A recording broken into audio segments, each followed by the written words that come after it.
तर पहा आज आपण जो नवीन चॅप्टर शिकायलो तर तो आहे force and types of force.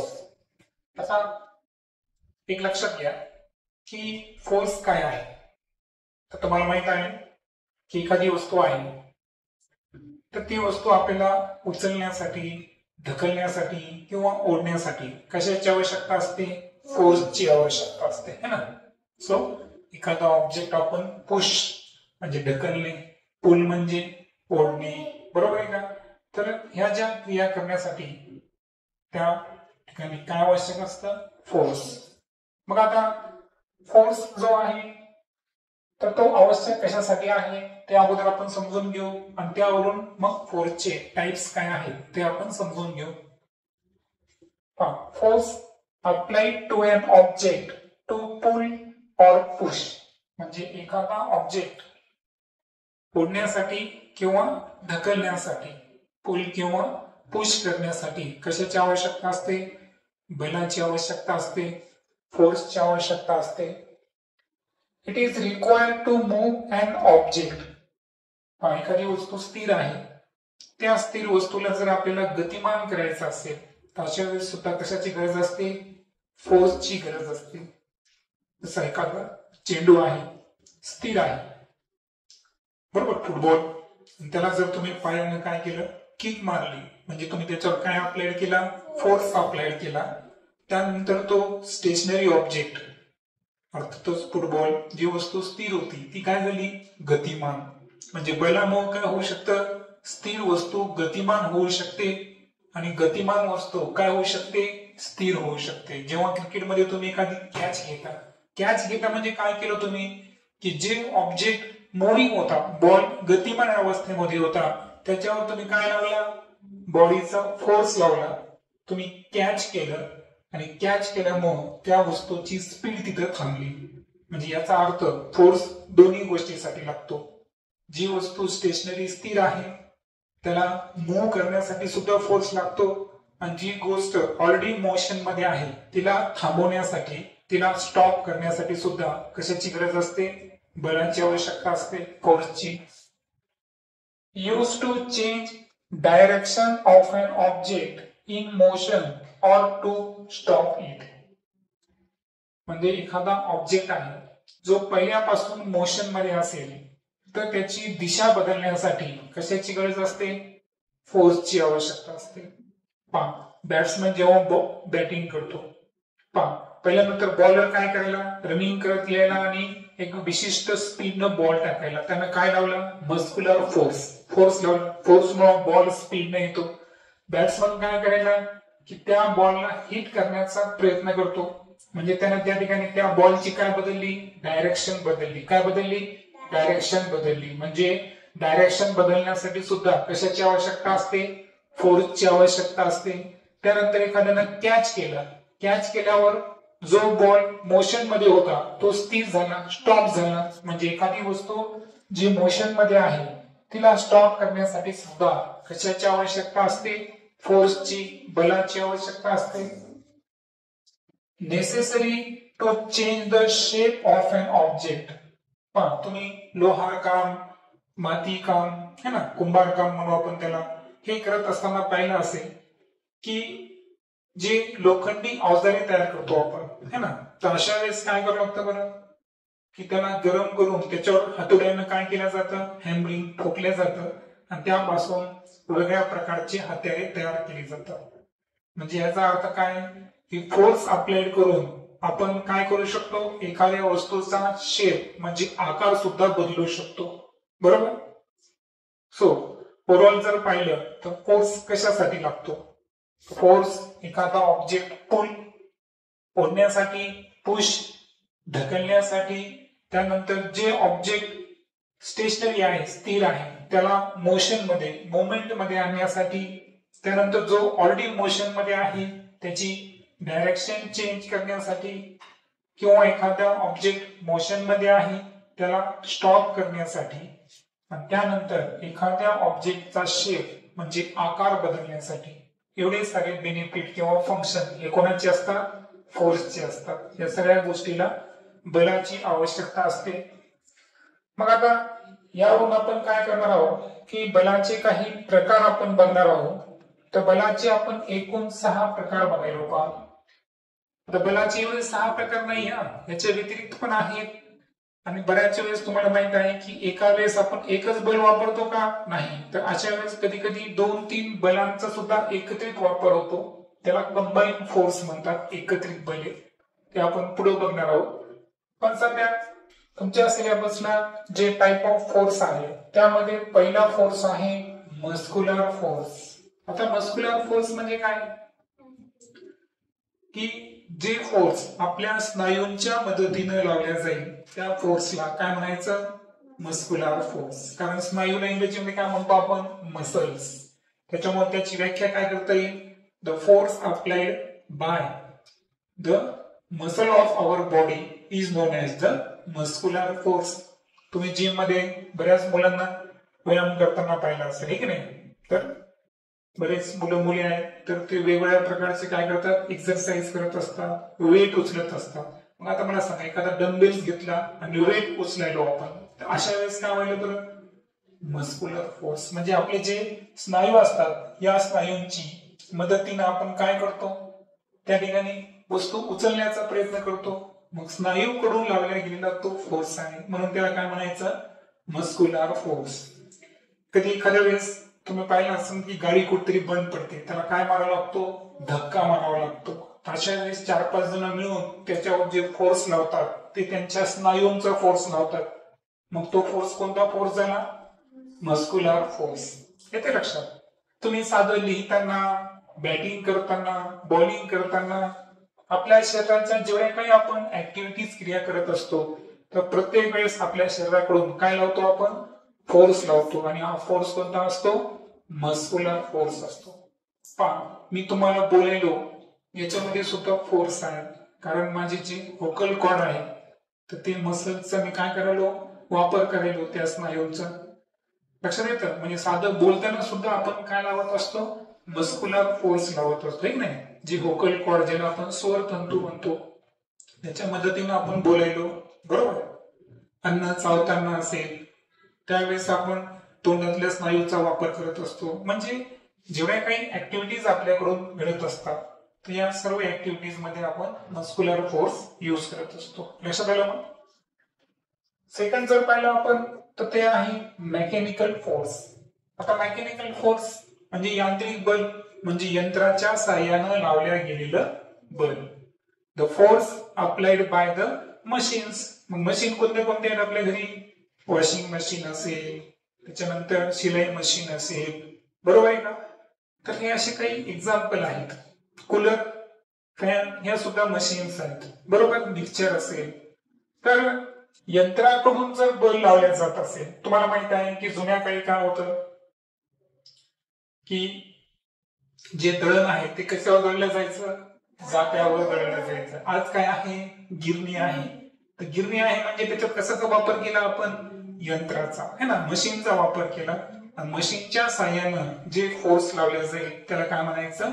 Mechanical force. येते लक्षात? सो जेवढे काही मशिनरीज आहेत, बरोबर आहे का? साधं तुम्हाला माहिती आहे, हाताने शिवणं आणि शिलाई मशीनवर शिवणं याच्यात फरक आहे ना? शिलाई मशीन सिस्टमॅटिक, कमी वेळेत, ठीक नाही, जास्त आपण काम करू शकतो. कारण मशीन जर पाहिलं तुम्ही, आता आपल्याला माहिती आहे ऊस कापणीसाठी लोक जात असतात, पण आज ऊस कापणीसाठी सुद्धा काय आलेले आहे? हार्वेस्टर सारखे मशीन्स आलेले आहेत, बरोबर आहे का? आता मला काय सांगा की ते यंत्राच्या साह्यानं जे काही आपण फोर्स लावायलो है ना, स्वतःची एनर्जी वाचवण्यासाठी. तुला माहिती आहे कपडे धुण्यासाठी सुद्धा काय असते? Washing machine. आता मी कपडे धुवायलो, अशा वेळेस कोणता फोर्स आहे? Muscular force. पण तेच कपडे जर वॉशिंग मशीन मध्ये धुतले झाले असेल तर ते कोणता फोर्स झाला? Mechanical force. So the force applied by machines, it is known as the muscular force. तिसरा फोर्स आहे ग्रॅव्हिटेशनल फोर्स. आता तुम्हाला माहित असेल, हा तुमचा डेली एक्सपिरियन्स आहे की एखादी वस्तू जेव्हा तुम्ही आकाशाच्या दिशेने फेकता, एखादा चेंडू असेल, बॉल असेल, बरोबर आहे का? हा तुम्ही जेव्हा थ्रो केला म्हणजे प्रोजेक्टाईल केला, तर प्रोजेक्टाईल केल्यानंतर काय होतं बरं? थोड्या वेळानंतर तो ऑब्जेक्ट काय झाला, अर्थच्या दिशेनं काय होतो, लँड होतो. म्हणजे प्रत्येक वर जाणारी वस्तू जी आहे ही जमिनीकडे काय होते, अट्रॅक्ट होते. मग ही अट्रॅक्ट का होते, कारण त्यांच्यावर पृथ्वीकडून एक बल लावल्या जातं आणि त्या बलाला म्हणायचं गुरुत्वाकर्षण बल. काय म्हणायचं, त्याला इंग्रजीमध्ये म्हणतात पा ग्रॅव्हिटेशनल फोर्स. काय म्हणायचं, ग्रॅव्हिटेशनल फोर्स. तुम्हाला न्यूटनचा फेमस एक्सपेरिमेंट माहित असेल आहे की नाही, की न्यूटन जेव्हा कशाच्या ऍपलच्या झाडाखाली बसले होते, बरोबर आहे का, तर ऍपल त्या ट्री मधून खाली पडला. मग तो ऍपल जो आहे तो जमिनीच्या दिशेनेच का आला, तो वर का नाही गेला, तो इकडे तिकडे का गेला नाही, हा विचार आयझॅक न्यूटन यांनी केलं. आणि त्याच्यावरून त्यांनी निष्कर्ष काढला की पृथ्वी कोणता तरी फोर्स लावत असेल की त्या फोर्समुळे प्रत्येक वस्तू पृथ्वीकडे काय होते, अट्रॅक्ट होते, आकर्षित होते. आणि त्या अट्रॅक्टिव्ह फोर्सला काय नाव दिलं गेलं, ग्रॅव्हिटेशनल फोर्स, गुरुत्वाकर्षण बल. आणि त्यावर आधारित त्यांनी पुढे युनिव्हर्सल लॉ ऑफ ग्रॅव्हिटेशन मांडलेला आहे की या विश्वातली प्रत्येक वस्तू ही दुसऱ्या वस्तूवर काय लावत असते, ग्रॅव्हिटेशनल फोर्स लावत असते. असा सिद्धांत कुणी मांडला, आयझॅक न्यूटन यांनी मांडला. बरोबर. तर ग्रॅव्हिटीचा फायदा काय आहे पहा, तर ग्रॅव्हिटीचा फोर्स तुम्हाला माहिती आहे का, आपण दोन शब्द वापरतो पहा, एक आहे मास आणि दुसरा आहे वेट. आता मास ज्याला इंग्रजीमध्ये आपण म्हणतो वस्तुमान, काय म्हणतो, वस्तुमान. आणि वेट म्हणजे काय, वजन. तर हे जे वेट आहे ना, हे weight is nothing but it is the gravitational force. तुम्ही एखाद्या वेळेस वजन काटा पाहिला आहे, तर त्याला जेव्हा आपण काय करतो, एखादी वस्तू हँग करतो, तर हँग केल्यावर त्या ठिकाणी काय होतं की ते कॅलिब्रेशन मग आपल्याला कळतं की ती वस्तू किती किलोची आहे. परंतु होतं काय, आपल्या बोलण्यात मिस्टेक, आपण तिथं वस्तुमान शब्द वापरतो का, नाही, आपण शब्द काय वापरतो, वजन. पण मुळात पहा, समजा शिवराज आहे, शिवराजचं जे वजन आहे, आपण काय म्हणतो, शिवराजचं वजन 40 किलोग्रॅम आहे असं आपण गृहीत धरलं. किती आहे, 40 किलोग्रॅम.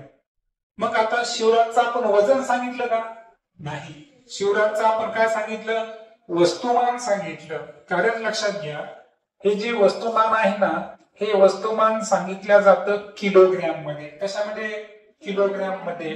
आणि हा जो वेट आहे ना, तर हा वेट म्हणजे ग्रॅव्हिटेशनल फोर्स आहे. काय आहे, ग्रॅव्हिटेशनल फोर्स. म्हणजे जेव्हा एखाद्या मासवर पृथ्वीचं जे गुरुत्वीय त्वरण, ज्याला आपण ऍक्सिलरेशन ड्यू टू ग्रॅव्हिटी म्हणतो, जी जे आहे त्याला काय म्हणलो मी, मराठीमध्ये काय म्हणलो, गुरुत्वीय त्वरण. काय म्हणलो, गुरुत्वीय त्वरण. इंग्रजीमध्ये त्याला म्हणतात पहा ऍक्सिलरेशन ड्यू टू ग्रॅव्हिटी. का, जीला काय म्हणायचं, ऍक्सिलरेशन ड्यू टू ग्रॅव्हिटी. आता या ऍक्सिलरेशन ड्यू टू ग्रॅव्हिटी मुळे काय होतं माहिती का, की पृथ्वीच्या प्रत्येक वस्तूला वजन प्राप्त होते. काय प्राप्त होते, एक विशिष्ट वजन. आता एक लक्षात घ्या, तुम्ही कुठेही जा विश्वामध्ये, मास कधीही बदलत नाही. मास बदलतं का, नाही. मास हे वैश्विक आहे, म्हणजे ते युनिव्हर्सल असतं. मास कसं असतं, युनिव्हर्सल. म्हणजे आपण चंद्रावर गेलो, पृथ्वीवर गेलो, कुठेही गेलो तरी आपलं मास बदलतं का, नाही. परंतु वेट जे आहे हे आपण कुठं आहोत यावर डिपेंड आहे. आपण चंद्रावर आहोत का पृथ्वीवर आहोत.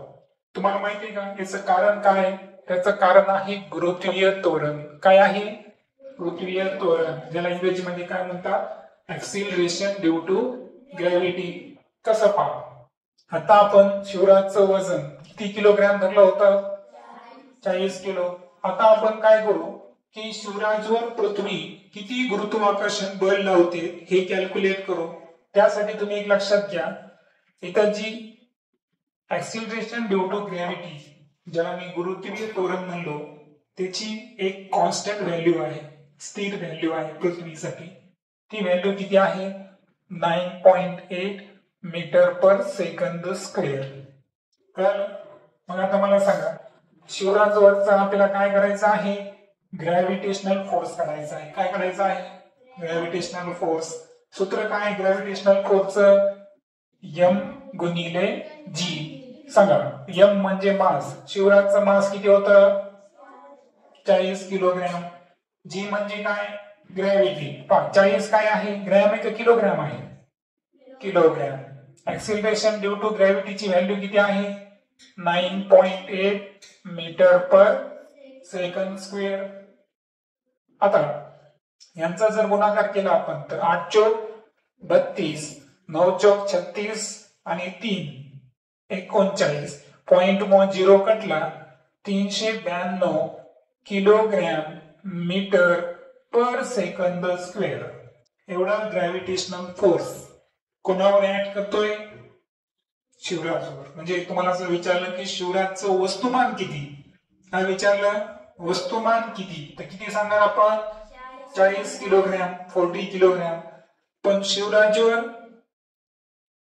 अर्थ कडून किती ग्रॅव्हिटेशनल फोर्स लावल्या चालला, तर त्याची व्हॅल्यू किती आली 392 kilogram metre per second square. मग आता काय झालं बरं, हे एक थोडस मोठं वाटतं ना. मग आता मला सांगा गुरुत्वाकर्षण बलाचा शोध कोणी लावला, आयझॅक न्यूटन. न्यूटनच्या नावामध्ये पहिलं अक्षर काय आहे एन. मग यावरून काय होतं माहिती का की त्या एककाला एक नाव पडलं, ते नाव काय पडलं एन. त्याला वाचताना काय वाचायचं न्यूटन, काय वाचायचं न्यूटन.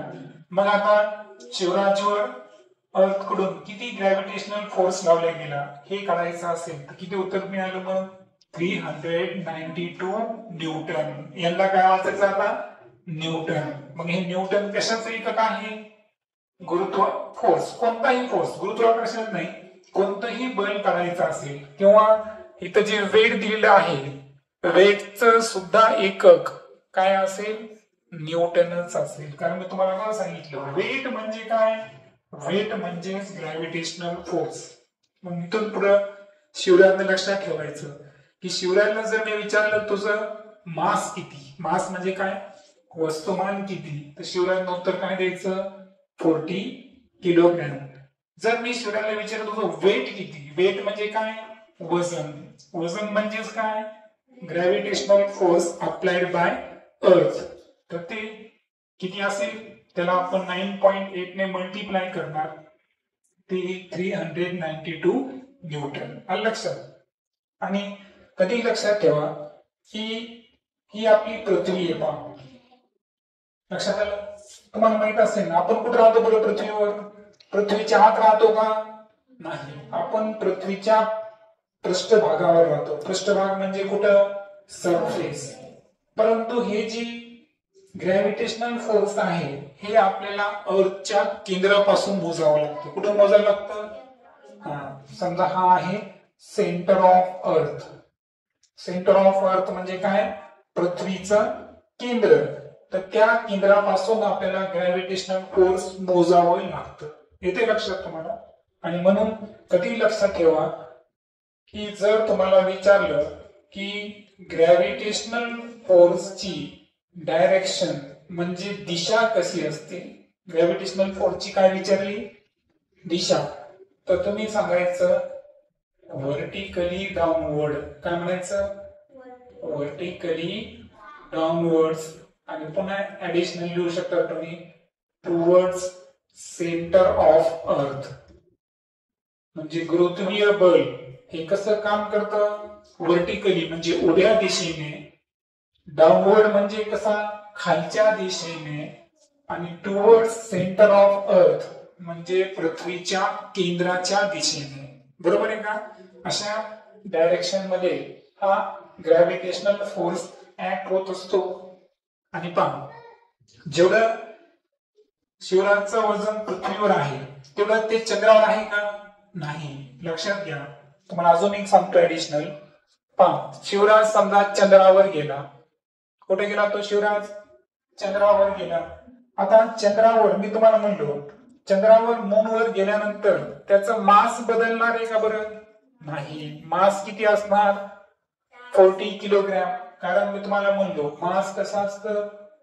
युनिव्हर्सल, कुठेही जा बदलत नाही. बदलतं काय मग? वेट. आणि वेट लक्षात घ्या. आता मी ऍक्सेलरेशन ड्यू टू ग्रॅव्हिटी सांगितलं तुम्हाला. चंद्राचं जे गुरुत्वीय त्वरण आहे ना, हे पृथ्वीच्या गुरुत्वीय त्वरणापेक्षा किती पट कमी आहे? 6 पटीने कमी आहे. किती? 6 पटीने कमी आहे. मग आता आपल्याला जर शिवराजचं वेट मोजायचं असेल तर पृथ्वीचं वेट किती होतं सांगा? 392 न्यूटन. याला कितीनं भागावं लागेल? 6 ने भागावं लागेल. 6 6 36. किती उरले? 3 32. 6 पंचे 30. 2 33 18 33 18. किती आलं? 65.33 न्यूटन. लक्षात आलं? म्हणजे शिवराज कुठेही गेला त्याचं मास बदललं का? नाही. बदललं काय त्याचं? वेट. वेट म्हणजेच काय? Gravitational force. वेट म्हणजेच काय? Gravitational force. आणि हे का झालं? कारण चंद्राचं जे गुरुत्वीय त्वरण आहे हे पृथ्वीपेक्षा किती पटीने कमी होतं? पटीने कमी आहे. म्हणून पृथ्वीवर जेवढं आपलं वजन आहे त्याच्यापेक्षा 6 पट कमी वजन हे कुठं असतं? आपलं चंद्रावर असतं. आता हे झालं ग्रॅव्हिटेशनल फोर्स बद्दल. पुढचा जो फोर्स आहे तो आहे मॅग्नेटिक फोर्स. तुम्ही पाहिलं असेल की चुंबक काय करतो? त्याच्या बाजूला जर आपण चुंबकीय पदार्थ लिहिला, लोह असेल, निकेल, कोबाल्ट असे चुंबकीय पदार्थ लिहिले तर त्या पदार्थाला तो स्वतःकडे काय करतो? अट्रॅक्ट करतो. मग चुंबकामध्ये असणाऱ्या या फोर्सला काय म्हणायचं? मॅग्नेटिक फोर्स है ना. तुम्हाला माहिती का पृथ्वी स्वतः सुद्धा एक चुंबक आहे. पृथ्वी काय आहे? स्वतः एक चुंबक आहे है ना. तर पृथ्वीला 2 ध्रुव आहे माहिती तुम्हाला, नॉर्थ आणि साऊथ. तर तसे चुंबकीय ध्रुव सुद्धा आहे. तुम्हाला माहिती ना, चुंबक पाहिला असेल ना तुम्ही. चुंबकाला 2 ध्रुव असतात. एक आहे नॉर्थ आणि दुसरं असतं साऊथ. आणि चुंबकाची सर्वात जास्त शक्ती ही कुठे असते? त्याच्या ध्रुवाजवळ. ध्रुव म्हणजे कोण? त्याचे पोल है ना. हा नॉर्थ पोल हे साऊथ. एन म्हणजे काय? नॉर्थ. म्हणजे चुंबकाचं कोणतं ध्रुव झालं? ते उत्तर ध्रुव. त्याला आपण नॉर्थ पोल म्हणू. आणि हा जो उजव्या बाजूचा आहे साऊथ पोल म्हणजे हा कोणता झाला? दक्षिण ध्रुव. मग अशा पद्धतीने हे चुंबकाचे किती? 2 पोल्स आहेत.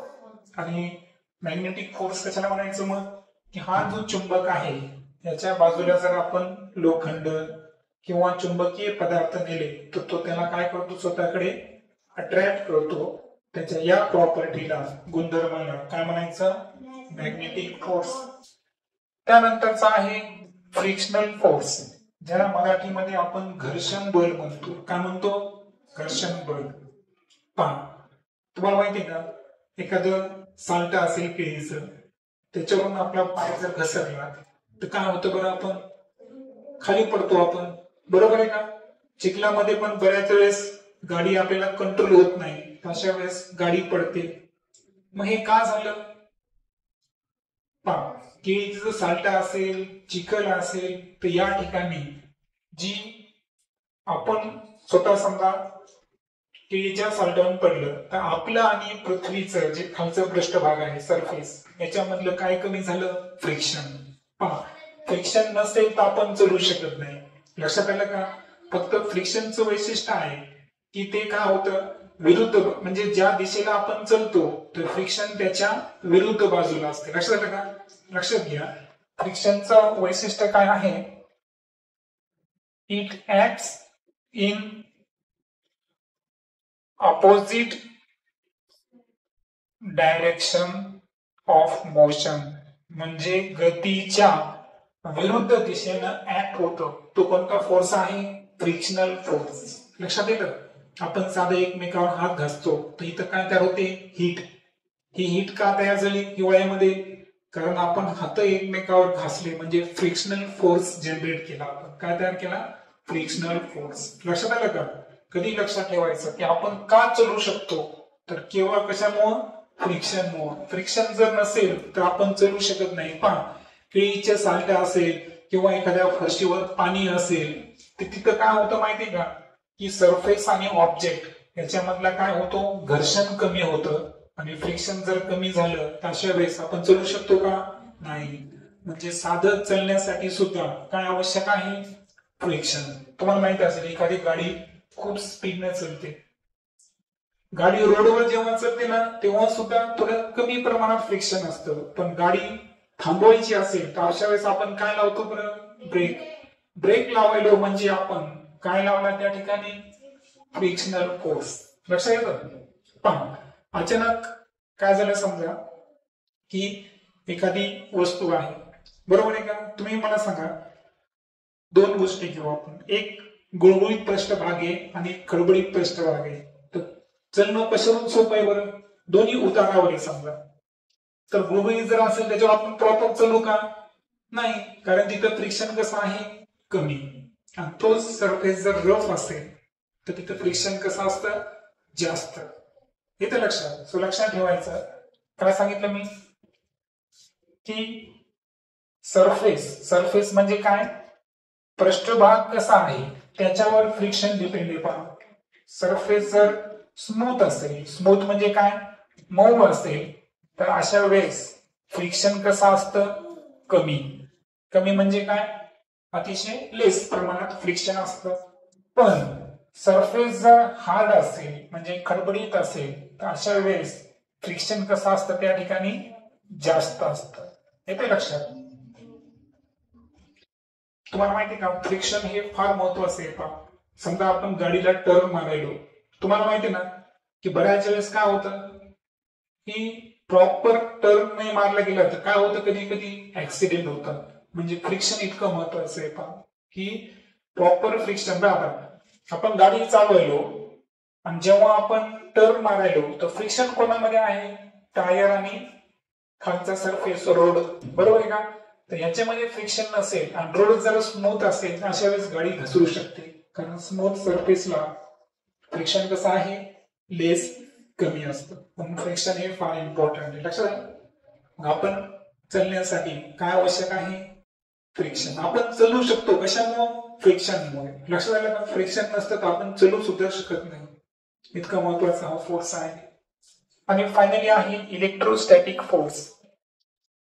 इलेक्ट्रोस्टॅटिक फोर्स तुम्हाला माहित असेल की जी लोकर असते है ना, किंवा आपला साधा कंबळ घ्या तुम्ही, तो काय केला आपण?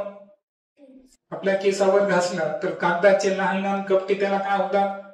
अट्रॅक्ट होतात. बरोबर आहे का? मग याच्यामध्ये जे बल तयार होतं ते बल कोणतं आहे? इलेक्ट्रोस्टॅटिक बल. त्याला आपण स्थितीत विद्युत बल म्हणतो. बरोबर आहे का? म्हणजे काय होतं की घर्षणामुळे है ना, की आपण काय केलं की जे केस आहे आपले त्याच्यावर कंगवा घासल्यामुळे त्याच्यावर एक प्रभार तयार होतो. काय तयार होतो? प्रभार, है ना. त्याला आपण चार्ज म्हणू, इलेक्ट्रिक चार्ज. आणि त्याच्यामुळे तो काय करतो? काही गोष्टींना त्याच्याकडे काय करतो?